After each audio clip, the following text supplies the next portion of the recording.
Bonjour à toutes et à tous. Vous le constatez, derrière moi, la décision municipale la plus scandaleuse, la plus socialement injuste et écologiquement aberrante de ces dernières années est malheureusement en train de trouver son épilogue avec la destruction de cet immeuble des 1-3 rue de Montpellier. 100 logements rayés HLM, rayés de la carte, alors que plus de 5000 familles massicoises sont en attente d'un logement social, nous sommes en colère. Les prétextes invoqués ne tiennent pas la route. La construction comportait de l'amiante, nous disent certains. Mais c'est le cas de tous les immeubles construits à cette époque. S'il fallait tous les détruire, au moins 20% des logements de France seraient mis à terre, et la France serait championne du monde des sans-abri. Heureusement, il y a d'autres moyens de neutraliser l'amiante que de détruire les constructions. D'autres nous disent qu'il y avait des rats. C'est vrai, il y a eu des rats. C'était pendant les travaux de la place de France. Les rats échappés du chantier se sont éparpillés dans le quartier. Mais on sait aujourd'hui se débarrasser des rats sans faire appel au bulldozer. La vérité, c'est M. Samsoun, maire UDI de Massy, qui vient de le reconnaître sur sa page Facebook.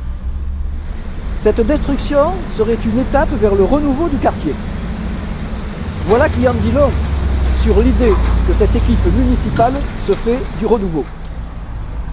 Le renouveau, pour eux, c'est moins de HLM, c'est-à-dire moins de logements à loyer modéré.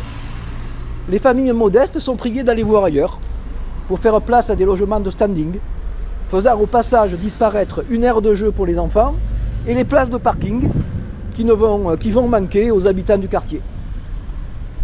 Ainsi, les nouveautés attendues dans le quartier, comme l'arrivée de la gare Massy-Opéra de la future ligne 18 du métro, au lieu d'être mises au service de l'amélioration de la vie des habitants actuels, servent d'argument pour attirer les promoteurs immobiliers et reléguer plus loin une partie des Massicois, coupables de ne pas avoir les moyens de devenir propriétaires.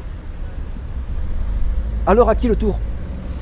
Parce qu'il n'y a pas de raison que le maire s'arrête en si bon chemin.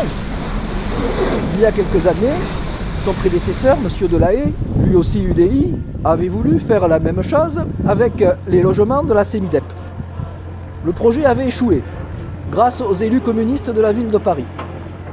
Alors tous ensemble, soyons vigilants. Massy doit évoluer avec et pour ses habitants et pas contre eux. Merci de votre attention, portez-vous bien, à bientôt.